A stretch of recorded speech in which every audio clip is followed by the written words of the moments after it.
Breaking news mga kabayan, Philippine Air Force bibili ng mga bagong light attack helicopters. Pangalawang breaking news, Thailand, sumali na sa BRICS. Pangatlong breaking news, China, may ginawa na namang territorial claim, India nagalit. Bago tayo magumpisa, baka pwede pa like ng video na ito. Malaking bagay na to sa aming mga content creators. Maraming salamat po.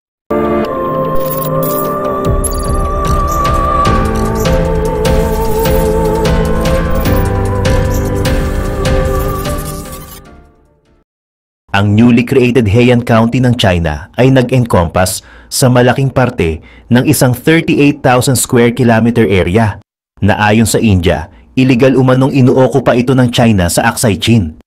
Ayon sa New Delhi, lumikha ang China ng dalawang bagong county, kabilang ang isa na sumasaklaw sa malaking bahagi ng teritoryo ng India na illegal nitong sinakop sa Aksai Chin. Habang ang China ay gumagawa ng maraming hakbang sa nakalipas na ilang taon upang suportahan ang pag-aangkin nito sa teritoryo ng India. Ang pinakahuli ay naganap lamang sa loob ng 10 araw. Pagkatapos simulan muli ng mga special representatives ng dalawang bansa ang boundary negotiation na natigil sa loob ng halos 5 taon. Ang Xinhua, isang state-run news agency ng komunistang bansa, ay nagulat nitong linggo na ang People's Government ng Hilagang Kanluran ng Xinjiang Uyghur Autonomous Region ng China ay nag-anunsyo ng pagtatatag ng dalawang bagong county sa rehiyon. Ito ay ang Heian County at Hekang County. Ang pagtatatag ng mga county na parehong pinangangasiwaan ng Hotan Prefecture ay inaprubahan ng State Council at Central Committee of the Communist Party of China. Ang mga bayan ng Hongliu at Seidula ay idineklara bilang mga county seats o isang administrative headquarters ng Heian at Hekang. Ang county ng Heian ay sumasaklaw sa 38,000 square kilometer ng mga lugar na batay sa India ay illegal na inuokupa ng China sa Aksai Chin. Napansin ng New Delhi na ang latest move na ginawa ng Beijing na pag-occupy sa kalupaan ng India. Samantala, habang ang India ay hindi pa opisyal na nagre-react dito, ang ilang sources sa New Delhi ay nagpahayag sa DH na ang ganitong unilateral moves ng China ay hindi magkakaroon ng anumang epekto sa bilateral negotiations upang resolbahin ang boundary dispute. Samantala, sa iba pang mga balita, sinabi ni Thai Foreign Ministry spokesperson Nikondet Phalangkon sa isang press briefing noong December 26 na tinanggap daw ng Thailand ang imbitasyon ng Russia na maging BRICS partner state. Ang BRICS na binubuo ng Russia, China, India, Brazil, at iba pang mga bansa ay isang block of emerging economies na kadalasang inilalarawan bilang isang counterweight sa Western-led world. Ayon sa pahayag ni Phalangkon, noong October 31, nakatanggap ang Thailand ng imbitasyon mula sa Russia na maging partner state ng BRICS. Noong December 24, nagsagawa ng pulong ang gabinete ng mga ministro at nagpasya na positibong tutugon ng Thailand sa imbitasyon. Naniniwala ang gobyerno na ang pagsali sa Economic Alliance ay magdadala ng mga benepisyo para sa Thailand at sa iba't ibang sektor nito. Dagdag pa ni Phalangkon, ang pagiging miyembro daw ng BRICS ay magbibigay ng benefits para sa Thailand. Ito ay sa pamamagitan ng pagpopromote sa mga trade, pagkakaroon ng mga investment, at access sa food at energy security. Ang Pangulo ng Russia na si Vladimir Putin ay nag-host ng BRICS Forum sa Kazan nitong nakaraang Oktubre. Ayon sa Moscow, 36 na world leaders ang lumahok sa summit. Kasunod nito, sinabi ni Putin na ang mga imbitasyon ay ipapadala sa ilang proposed new partner countries. Ang 4 na bagong miyembro ay ang Egypt, Ethiopia, Iran at United Arab Emirates. Ang mga ito ay sumali sa BRICS mula nang magsimula ang taong 2024. Ito ang naging marka ng first expansion ng grupo mula noong Disyembre ng 2010 nang maging miyembro nito ang South Africa. Pinili ng Thailand na manatiling neutral pagkatapos ilunsad ng Russia ang ganap nitong pagsalakay sa Ukraine noong Pebrero ng 2022. Ang Bangkok ay hindi nag-impose ng mga parusa sa Moscow o nagpadala ng mga armas sa Kyiv, Ngunit kalaunan ay bumoto ito bilang pabor sa multiple resolutions ng United Nations na nananawagan sa pag-alis ng Russia mula sa Ukraine. Sa iba pang mga balita, bibili ang Philippine Air Force ng 6 na bagong A-29 Super Tucano light attack aircraft para palakasin ang surveillance at counterinsurgency mission ng militar, kasunod ng pagre-retiro ng huling 2 natitirang Rockwell Bronco light attack aircraft at 2 Cobra attack helicopter. Sinabi ng Philippine Air Force 15th Strike Wing Commander na si Brigadier General Juliano Larenas sa naganap na decommissioning ceremony noong weekend. Ayon sa kanya, nilagdaan na daw ang isang kontrata para sa 6 na karagdagang sasakyang panghimpapawid na Super Tucano nito lang December 27.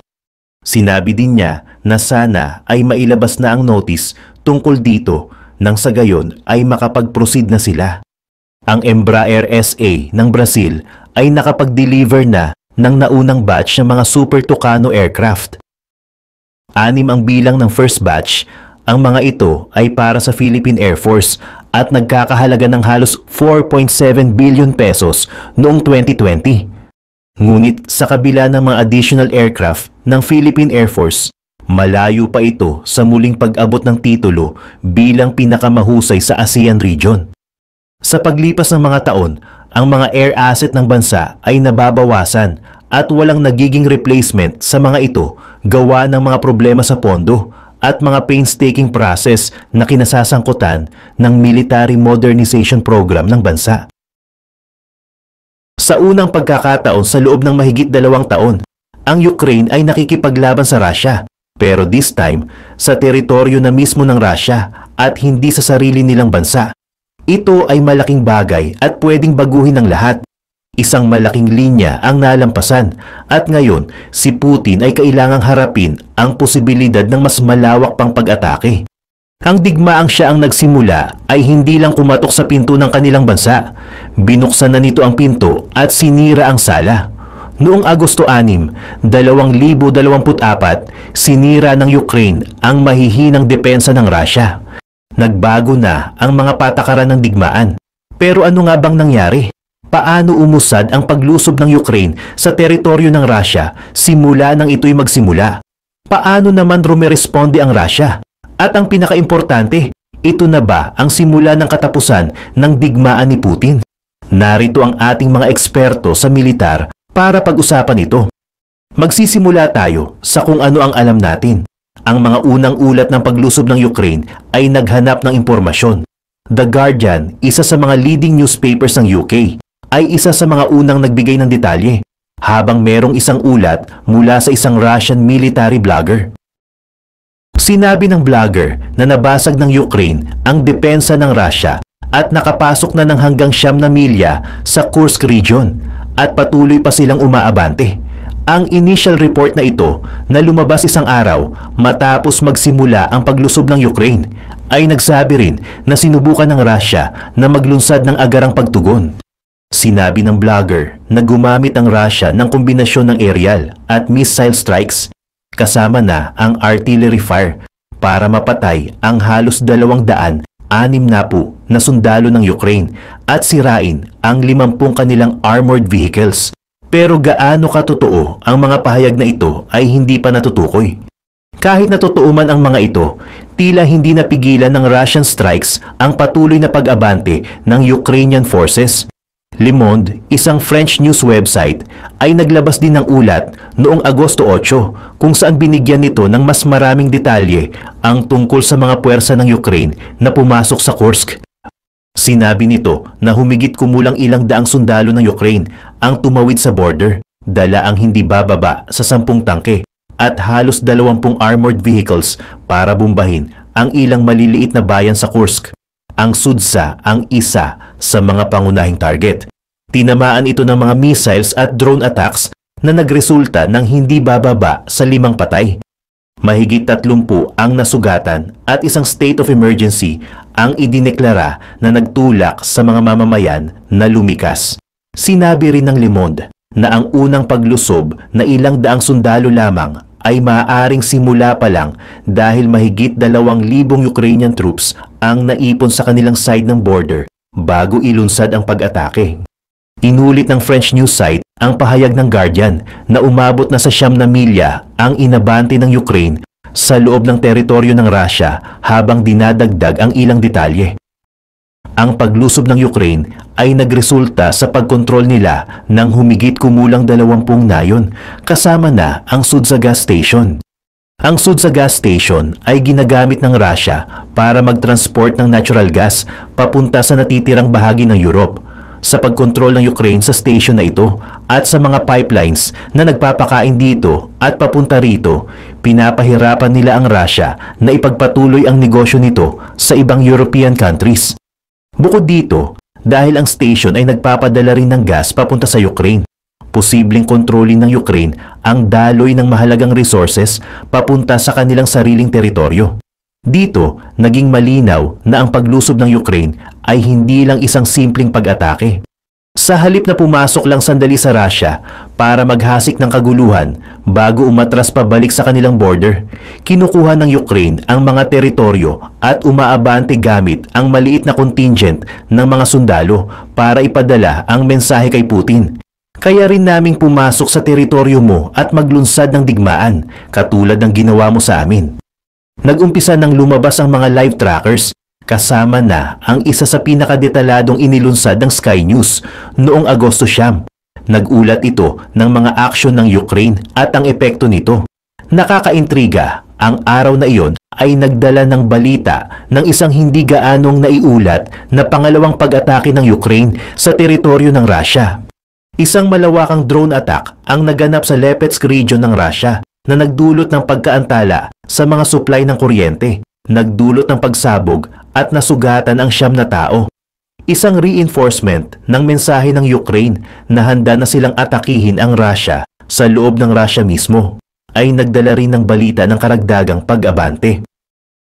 Sinabi ng Institute for the Study of War na nakakuha sila ng footage na nagpapakita na umabot na sa 21.7 milya ang inabante ng Ukraine sa Kursk, pati na rin ang ilang insights sa mga taktika ng mga puwersa ng Ukraine.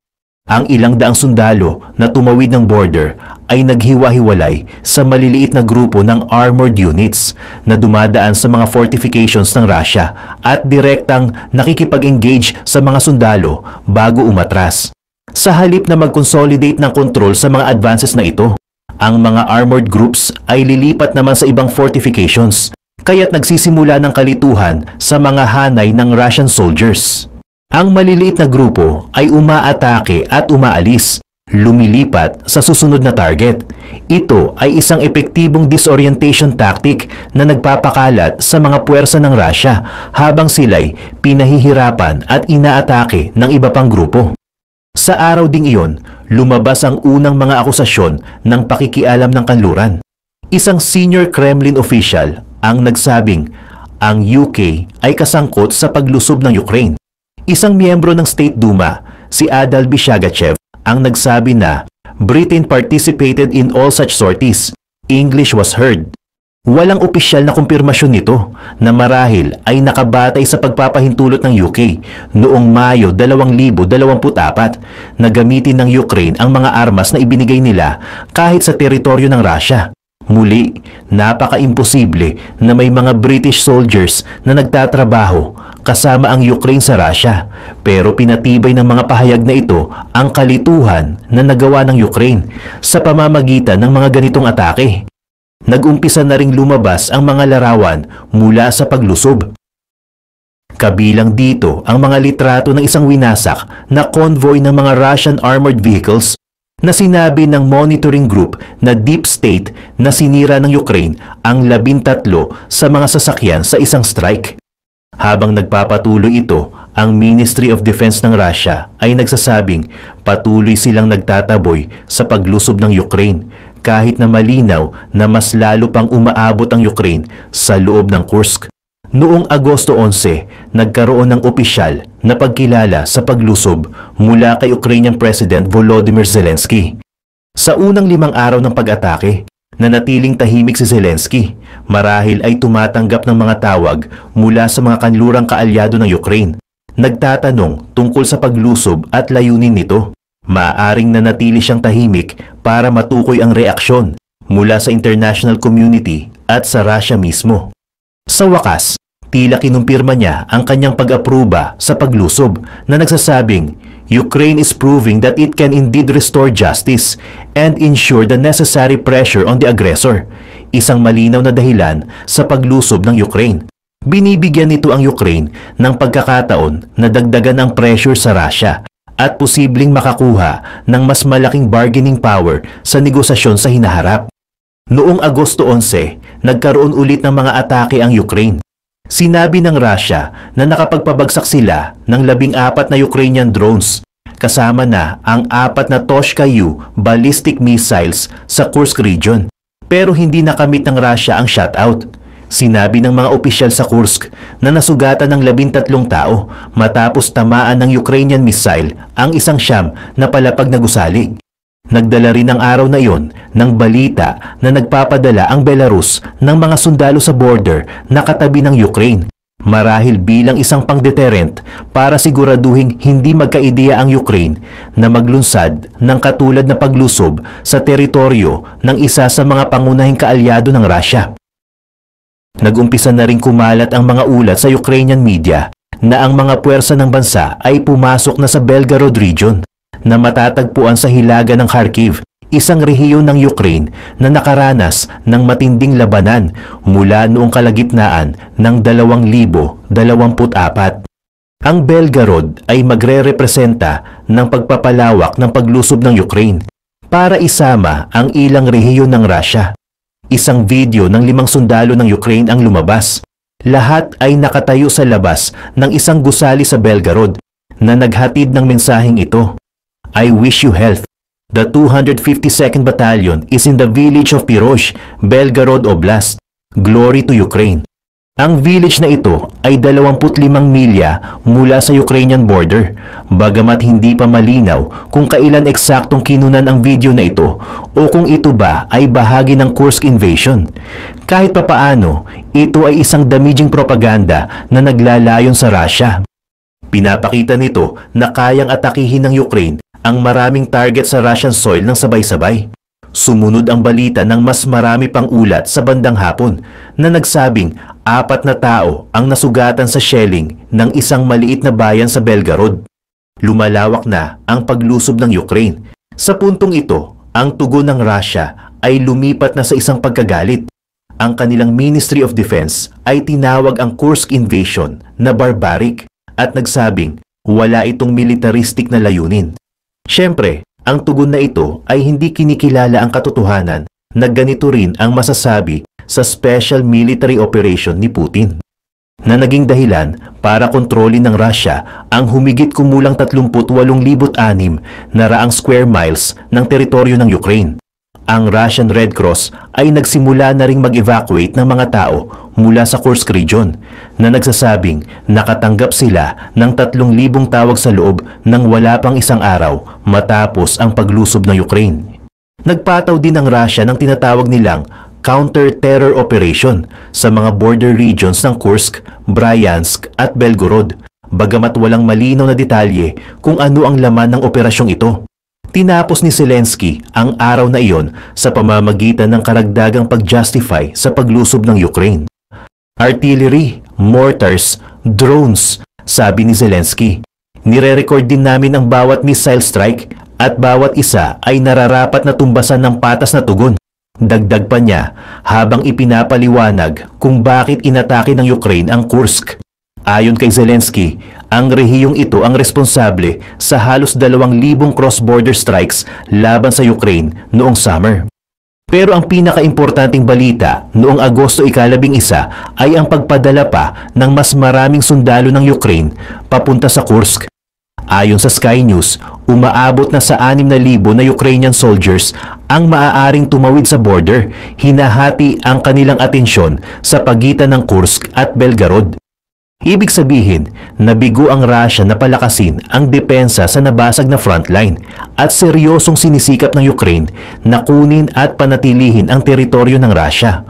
Noong Agosto 12, patuloy pa rin ang invasyon at sinimulan ng Russia na lumikas ng mas maraming rehiyon, kasunod ng mga paglikas sa Kursk na sinundan ng mga lumikas sa Belgorod.